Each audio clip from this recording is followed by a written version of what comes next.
All right, hey everybody, welcome back to the channel. We're just gonna do a quick little, I'm gonna call it torque talk, is what we're gonna discuss today. And you know, I get from time to time, I get comments about, hey, y'all didn't follow the torque spec on that, or you know, hey, you did that wrong, or you don't know what you're doing. And I got thick skin, so it doesn't bother me at all. But I just wanted to kind of give a little explanation, and going forward, what we're gonna be doing on a lot of the critical stuff from now on. You'll see us torque it down in the videos or whatever, and I'm not going to give you a spec anymore. Reason being, we're noticing the quality of whether it be factory GM bolts, ARP bolts, whatever company, right? The quality is diminished from what we used to be getting. And so like on our head bolts, some of the videos, you'll hear me call out, you know, it's the 59 foot-pounds, 90 degrees, and then we go 40 degrees, right? It's been pointed out to us in the past that the 40 degree spec is just for the short little Allen head bolt it's in the water jacket here on the driver's side head, and then you would go 60 on all the other bolts, and that's fine and good, right? I mean, you can do that. Not every motor we work on, not every motor we build makes it to a video. So there's been things in the past that's happened that never made it to video, such as head bolts breaking, phaser bolts breaking, stuff like that. And our issue is, majority of the time, we're working on somebody else's motor.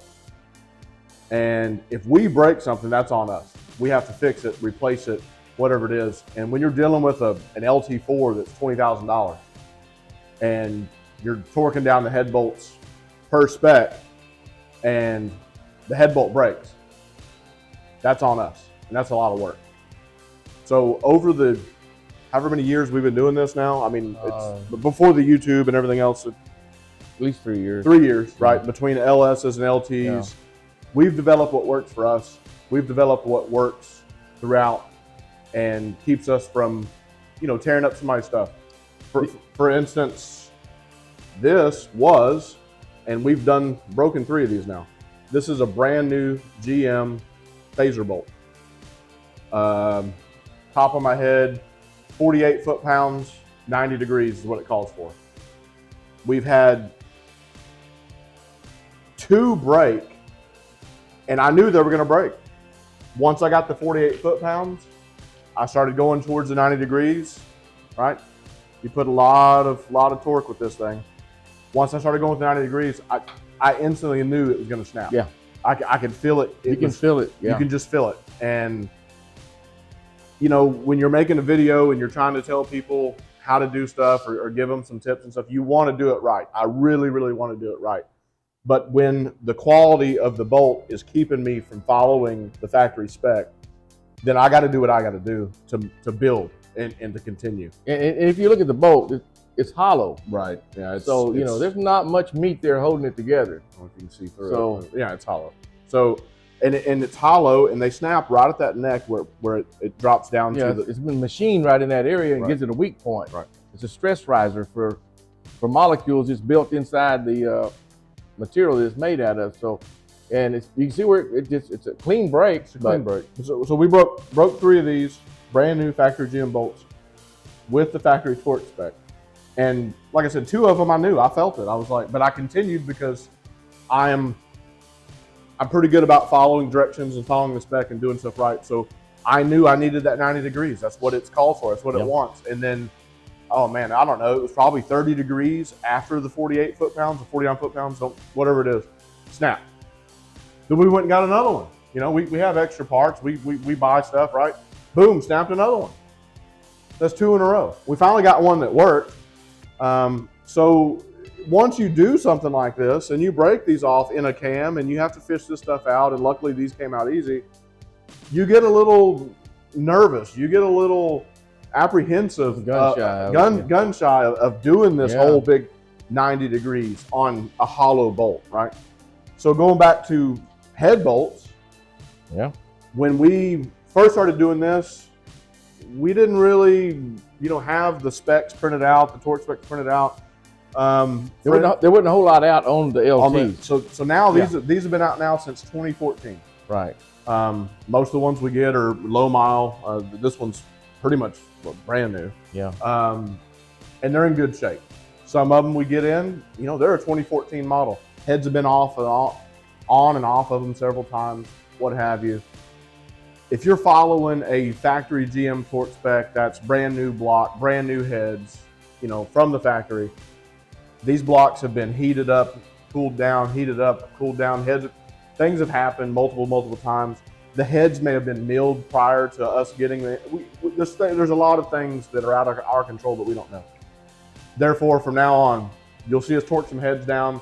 I'm going to tell you to do your homework, do your research, come up with your own spec. For instance, Dad's C10, his 65. I think when I built that one, I don't know if we had the degreed torque wrench or if we just didn't know how to degree back then. I believe his are torqued to, I think it was like 55, 65, 85 or something like that. Mm-hmm. No degree, just the actual clickety-click of the torque wrench. No problem. Damn thing ain't leaked nothing yet. We've had motors come in that were running with head bolts that were loose. These new MLS gaskets, the multi-layer steel gaskets, seal amazingly. So when you're thinking about torquing a head down, my opinion, this is just me, more important to bring it down evenly than your final numbers, right? So if you don't have a degreed, a torque wrench that'll do degrees, I'm not going to tell you a spec, but make it even. Bring it down evenly. Bring it down whatever you want to do, 45 foot-pounds, 65 foot-pounds. If you bring it down evenly and you're not applying enough torque to break a bolt, you're going to be fine. If you follow the degree thing with an older engine, with a new bolt, you may run into some trouble. Just be cautious. I'm not trying to scare anybody. I'm just explaining why we do what we do the way we do it. I think we're up to 112.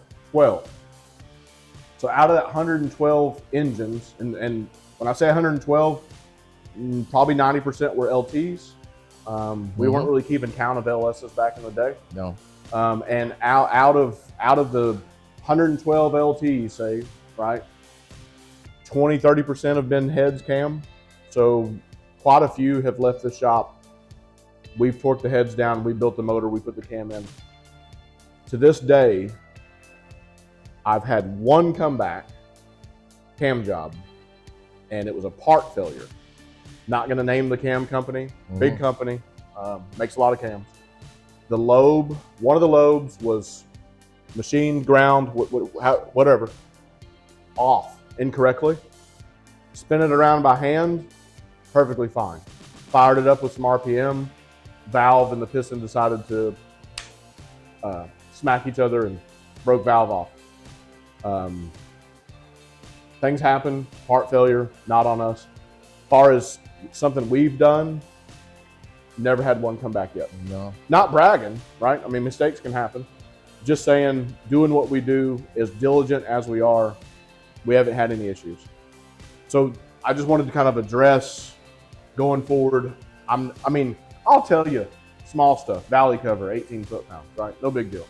But when it comes to some of the more critical stuff that can break and will break, I'm going to follow what I follow. He's going to follow what he follows.